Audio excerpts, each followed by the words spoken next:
사실 이 바이오 기업 하면 임상 실험하고 자금 조달하고 주주들을 좀 힘들게 했던 그런 히스토리가 좀 있잖아요. 그런데 동사 같은 경우는 이미 그 시판 허가를 받아서 판매 중인 제품이 세포치료제로 3개, 국내 최다 보유한 기업이고요.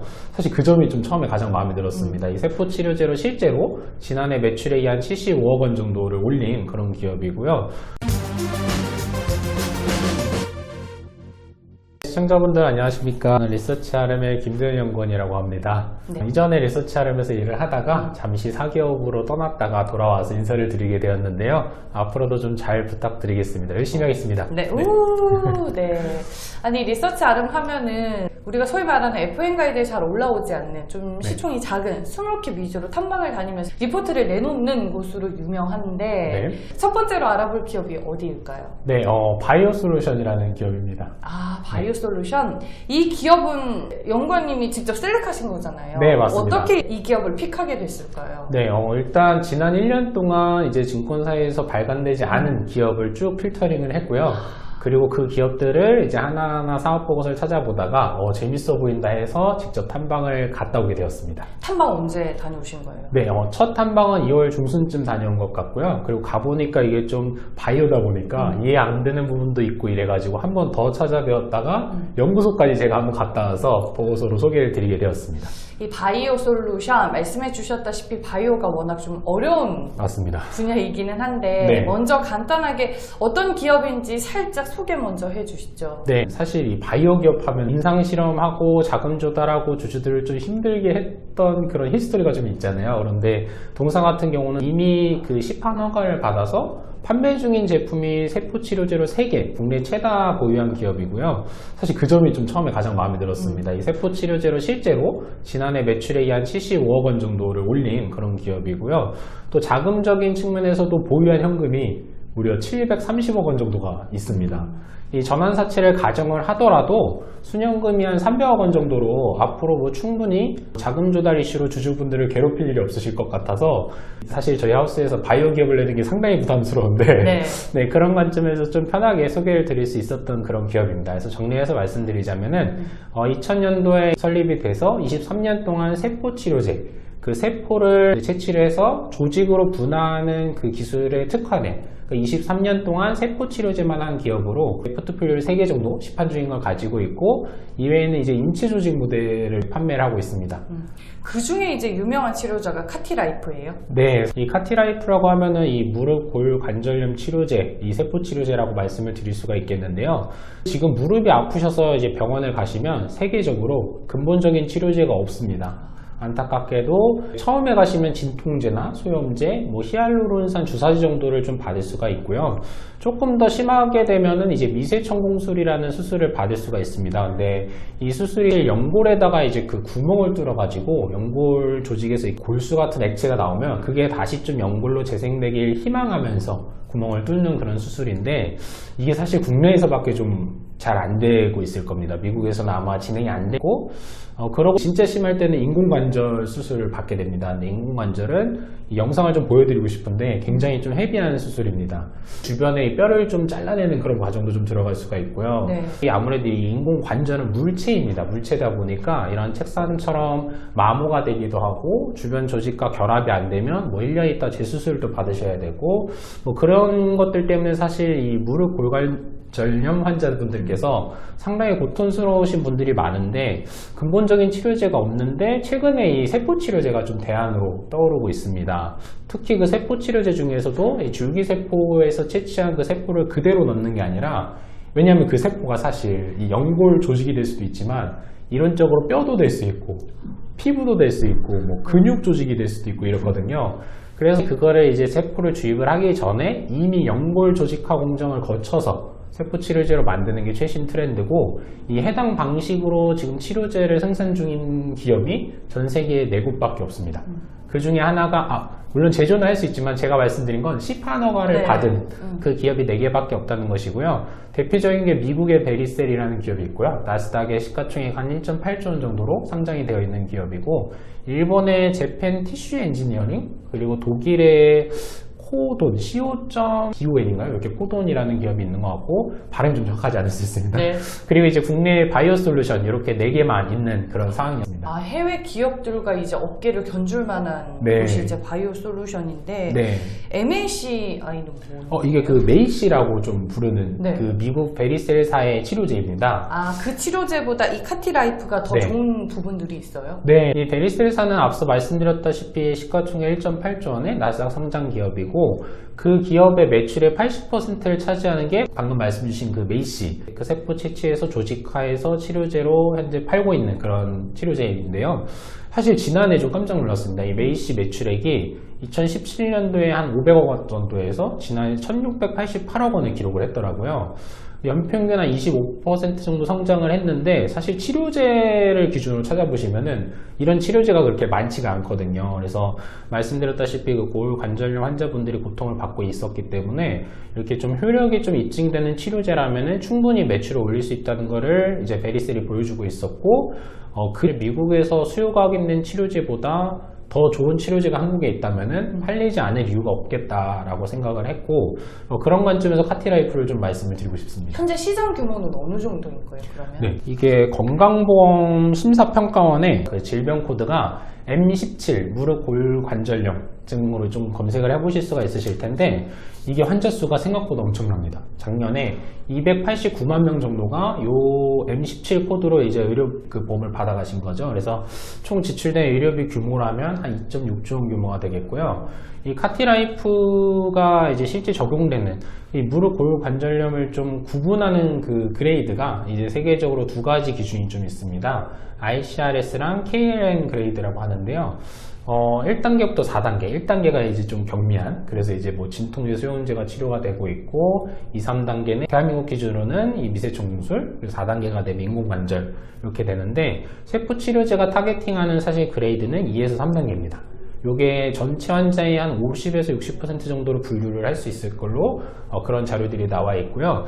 그래서 290만 명 중에 한 50%, 145만 명 중에서 세포 치료제가 좀 타겟팅할 수 있는 소득권이 좀 있으신 분들 0.5% 정도 침투율을 가정을 하게 되면은 그러면 정말 이 매출액을 보수적으로 산정을 해도 580억 원 정도의 매출액을 기록을 할 수 있는 그런 시장입니다. 아니 뭐 시장 규모도 어느 정도 이제 사이즈가 있고 네. 얘기를 들어보니까 이보다 더 좋을 만한 치료제는 없을 것 같다는 생각이 들어요, 국내에. 맞습니다. 그러면 그동안은 왜 안 팔렸을까요, 이 치료제가? 네, 사실 이게 더 좋은 치료제라고 방금 표현을 해주신 거를 제가 좀 더 근거를 좀 들어보고 싶은데요. 이 카티라이프가 메이시보다 좋은 점이 저는 세 가지가 있다고 생각을 합니다. 베리셀사가 지난해 10-K라고 부르나요? 그 미국 사업보고서에서 네. 또 최근에 컨퍼런스 콜을 통해서 이 관절경 수술을 게임 체인저라고 묘사를 하면서 올해 임상 실험에 들어가서 내년에는 환자들이 관절경 수술을 받을 수 있겠다라는 내용을 적어 놓았습니다. 진짜 영상을 보여드리고 싶은데 메이시만 하더라도 무릎을 다 열어야 돼요. 되게 헤비한 수술이고 아마 보시면 저희가 여기 18금 딱지를 붙여야 될 정도로 좀 잔혹한 그런 과정인데요. 네. 그래서 관절경 수술을 게임 체인저라고 언급을 하는데 카티라이프는 이미 관절경 수술로 하고 있습니다. 그래서 무릎 관절 양쪽에 2에서 3cm 정도만 절개를 해서 수술을 진행을 해서 이 상당히 환자분들 회복 기간이 좀 상당히 짧고요. 메이시보다는 회복 기간이 6개월 정도 단축된다는 그런 자료도 좀 가지고 있습니다. 그리고 두 번째로는 이건 학계에서 표현을 하는 방식인데요. 카티라이프는 4세대 세포 치료제, 이게 메이시는 3세대라고 하는데요. 그 3세대와 4세대의 차이는 이 세포를 채취해서 제가 아까 조직화 공정을 거쳐야 된다고 말씀을 드렸는데 그때 지지체가 필요하냐 안 필요하냐로 3세대와 4세대가 구분이 됩니다. 메이시 같은 경우는 이제 돼지 연골 소재의 그런 그 지지체에다가 조직화를 하고 카티라이프는 그게 필요 없이 유리관에다가 세계 최초로 이 무지지체 조직공학 기술을 좀 가지고 있어가지고 무지지체로 이제 세포를 조직화를 하게 되는데 그럼 이 세포 밀도에서 좀 차이가 나게 됩니다. 그럼 나중에 이게 조직 발달하는 그 과정에 영향을 미치게 되고 그래서 좀 더 긍정적인 결과를 저희가 기대를 해볼 수가 있고요. 마지막으로는 카티라이프는 이 연골 조직을, 연골 세포를 저희 늑골에서 채취를 해요. 네. 근데 이 늑골이 사실 손상을 받기가 쉽지 않은 조직이거든요. 이게 손상을 받으려면 거의 덤프트럭에 치일 정도로 보호를 받고 있는 조직이기 때문에 세포 활성화도가 상당히 높은데 메이시 같은 경우는 무릎에서 그 채취를 합니다. 이미 좀 염증이 발생하고 무릎이 아파서 무릎 수술하는데 세포를 무릎에서 채취를 하게 되거든요. 그래서 세포 활성화 측면에서 조금 더 유리한 측면이 있지 않나, 이렇게 좀 세 가지 관점에서 제가 왜 이 카티라이프에 대한 수요를 기대를 하고 있는지 좀 근거를 말씀드릴 수 있을 것 같고요.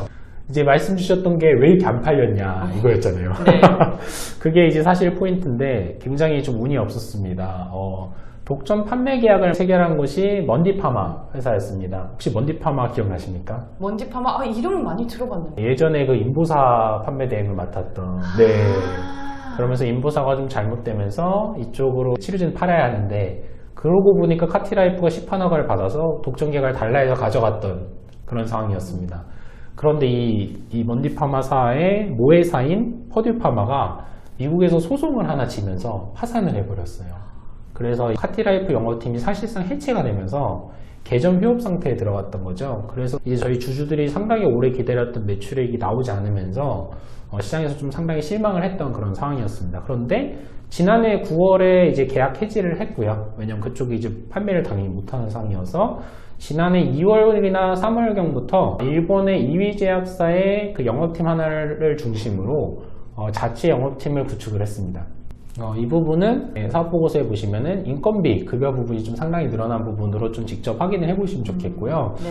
그러면서 지난해 9월에 카티라이프 팀을 꾸려서 지난해 4분기부터 유의미한 매출액 증가가 발생한 것으로 확인이 돼서 사실 뭐 더 빠질 그런 부분도 없는 정도 수준에서 이제 마침내 자체 영업팀을 꾸렸고 매출이 나오기 시작을 했다. 그러면 이 치료제에 대한 우리의 평가가 좀 달라질 수도 있겠다라는 생각에서 조금 부담스러운 바이오 기업이었지만 이렇게 자신있게 좀 소개를 해드리게 되었습니다. 예, 앞으로는 이제 좋은 일들만 좀 남아있다, 이렇게 정리를 해볼 수 있을 것 같은데, 네. 그러면은 카티라이프 임상 데이터나 앞으로 주목해볼 만한 스케줄이 어떻게 진행이 될 예정이에요? 네, 일단 임상 이상 데이터가 좀 상당히 좋았습니다. 네. 모카트 점수라고 하는데요. 이 모카트라고 하면은 MRI를 가지고 무릎을 찍어서 이제 연골의 재생 정도나 뭐 그런 것들을 측정하는 지표인데요. 이 골관절염 치료제 쪽의 다른 임상 지표가 다 좀 객관적이라고 하기에는 좀 무리가 있을 수 있습니다. 왜냐면 환자분들한테 설문조사를 좀 진행을 하거든요. 이전보다 덜 아프냐, 뭐 생활이 어떠냐 이렇게 하는데, 모카트는 MRI로 이제 해서 가장 좀 객관적인 지표로 저희가 좀 생각을 해볼 수가 있겠고요. 그거 기준으로 이제 이식하고 48주 후에 97.5%의 환자한테서 그 이제 연골이 결손됐던 부분이 채워졌고, 또 그거에서 나아가서 주변 조직과 결합됐다는 걸 확인을 할 수 있었습니다. 그래서 임상 이상 데이터 시작이 사실 상당히 좋았던 부분이고요. 그리고 앞으로 임상 스케줄 좀 말씀을 드리면은, 사실 2019년도 4월에 이제 임상 3상 진행 조건부 시판 허가를 받았고 19년도 9월에 3상을 진행 시작을 했습니다. 그러면서 지난해 5월에 이제 마지막 환자 투약을 마쳤기 때문에 올해죠. 올해 하반기에 이제 1차 결과가 발표가 되고요. 이제 내년도 하반기에 최종 결과가 발표되는 그런 모멘텀을 앞두고 있습니다. 사실 임상 스케줄도 스케줄인데 동사 같은 경우 카티라이프에 대한 자신감이 있는 회사입니다. 그렇기 때문에 이 환자들 장기 추적을 진행을 하고 있는데요. 지난해가 이제 임상 1상 환자들의 5개년 추적 결과 발표를 했고, 올해 하반기에는 임상 2상에 참가했던 환자들의 5개년 추적 결과 데이터를 발표할 예정입니다. 그래서 올해 같은 경우에는 임상 3상 1차 결과와 임상 2상 환자 5개년 추적 결과가 같이 발표되는 그런 해라고 할 수 있겠습니다. 좀 의미 있는 한 해를 앞두고 있다, 네. 라고 표현을 해볼 수 있을 것 같고, 네. 이런 점들을 종합해 봤을 때 네. 기업 가치는 어떻게 산정하셨어요? 2025년도가 첫 흑자 전환을 좀 할 걸로 이제 여겨지는 그런 회사인데요. 올해와 내년에 적자인 부분은 갖고 있는 현금으로 충분히 커버가 되는 기업이고, 이게 카티라이프가 원가율이 되게 낮은 걸로 제가 알고 있습니다. 네. 그래서 카티라이프의 판매액이 늘어나면은 실제로 흑자 전환을 할 수 있는 바이오 기업이 됩니다. 그래서 카티라이프의 매출액은 올해가 한 32억 원 정도, 내년에 한 60억, 그리고 내후년이 한 128억 원 정도로 추정을 해놨는데요. 2025년도에 이 오버액 물량을 감안을 하더라도 예상 EPS는 384원 정도가 나왔고요. 그리고 퍼멀티플은 일단 65배, 동종기업이 75배여서 좀 보수적으로 적용을 했는데도 한 25,000원 정도까지는 적정 주가를 제시할 수 있었습니다. 근데 사실 말씀드리고 싶은 게 이 오버액 물량도 지금 걱정하실 필요가 없으신 게요. 그 리픽싱이 끝났는데 전환가액이 2750원이에요. 그 참가한 곳이 원익그룹 쪽 자금인데 2750원에 전환을 하면 사실 주주분들은 오히려 좋아하실 것 같고 지금 주가가 13,000원대이기 예. 때문에 그런 부분을 좀 말씀을 드릴 수가 있겠고 지난 24일에 EBS 명의에 소개가 됐어요. 이 치료제가. 진짜요? 네. 그러니까 이게 카티라이프라고 당연히 뭐 저희 치료제 그러면은 네. 시장에서 움직였어요? 그게 반영되고? 그 다음날 한 반영되고? 10%인가 올랐습니다. 네. 근데 이게 아직까지 제가 안 알려졌다고 판단을 하는 이유는 당연히 이제 저희 세포치료제 뭐 홍보해줄 목적이 아니니까 이 공영방송이니까 그 세포치료제 명이 나온 건 아니지만 그 안에 보시면은 이 골관전염 세포치료제를 아시는 분들은 다 알 수밖에 없는 그 내용으로 묘사가 되어 있고 실제로 집도의분의 의견과 환자의 반응이 나와 있기 때문에 한번 보시면 좋으실 것 같습니다. 네. 그러네요. 네. 좀 제대로 공부해보고 싶다 하시는 분들께서는 네. EBS 네. 명의. 반영이 된 네. 명의 네. 3월 24일에 맞습니다. 방송이 됐다고 합니다. 네. 여러분들 꼭 한번 찾아보시길 바라겠고요. 첫 번째 기업은 저희가 바이오 솔루션으로 만나봤습니다. 네. 고맙습니다. 감사합니다.